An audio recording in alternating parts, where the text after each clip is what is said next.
माता वैष्णो देवी की कहानी। वैष्णो देवी ने अपने एक परम भक्त पंडित श्रीधर की भक्ति से प्रसन्न होकर उसकी लाज बचाई। माता ने पूरे जगत को अपनी महिमा का बोध कराया। तब से आज तक लोग इस तीर्थस्थल की यात्रा करते हैं और माता की कृपा पाते हैं।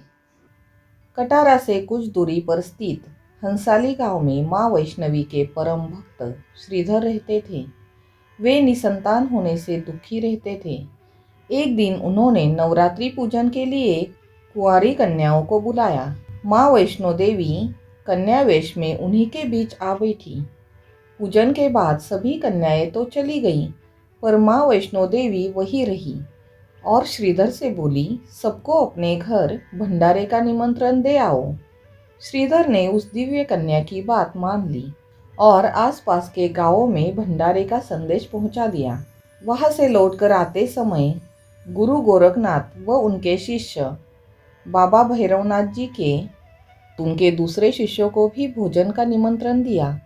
भोजन का निमंत्रण पाकर सभी गांववासी अचंभित थे कि वह कौन सी कन्या है जो इतने सारे लोगों को भोजन करवाना चाहती है।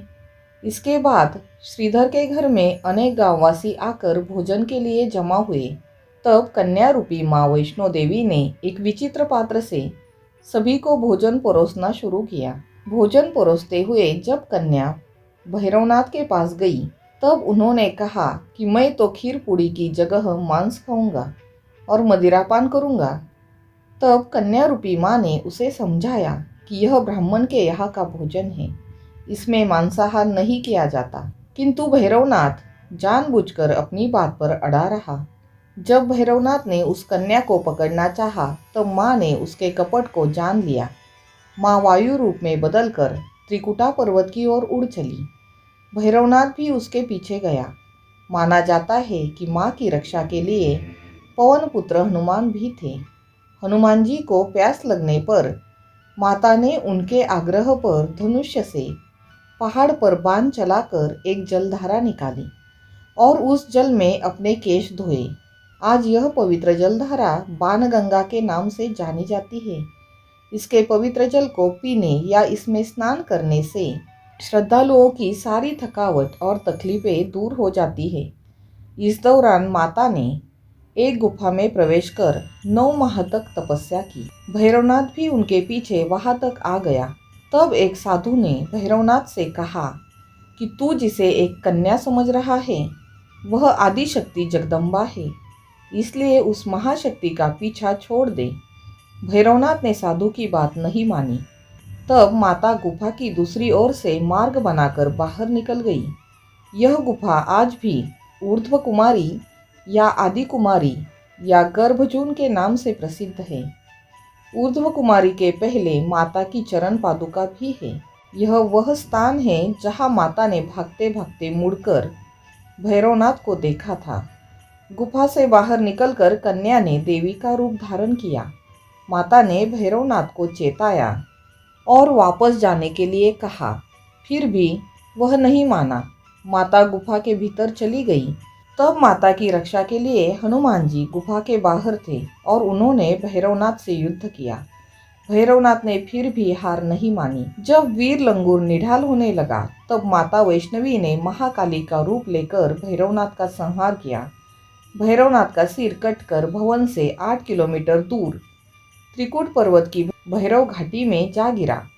उस स्थान को भैरवनाथ के मंदिर के नाम से जाना जाता है। जिस स्थान पर मां वैष्णो देवी ने हटी भैरवनाथ का वध किया, वह स्थान पवित्र गुफा अथवा भवन के नाम से प्रसिद्ध है।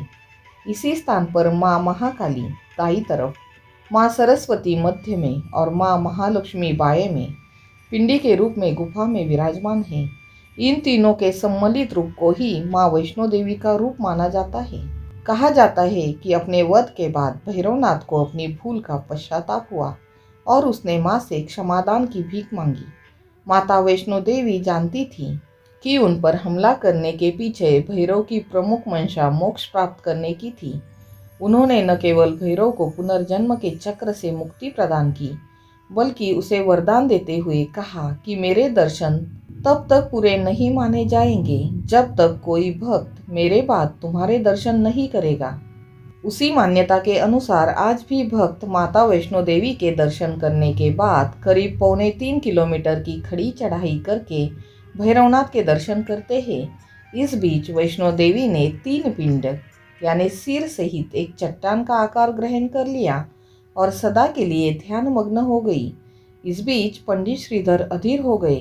वे त्रिकुटा पर्वत की ओर उसी रास्ते आगे बढ़े जो उन्होंने सपने में देखा था। अंततः वे गुफा के द्वार पर पहुंचे।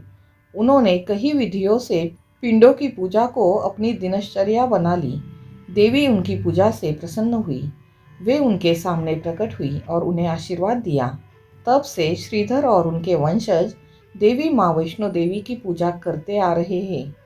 आज भी 12 मास वैष्णो देवी के दरबार में भक्तों का तांता लगा रहता है। सच्चे मन से याद करने पर माता सबका बेड़ा पार लगाती है। जय माता रानी की। कथा अच्छी लगी हो तो चैनल को सब्सक्राइब कर दीजिएगा, लाइक शेयर और कमेंट भी कर दीजिएगा। धन्यवाद।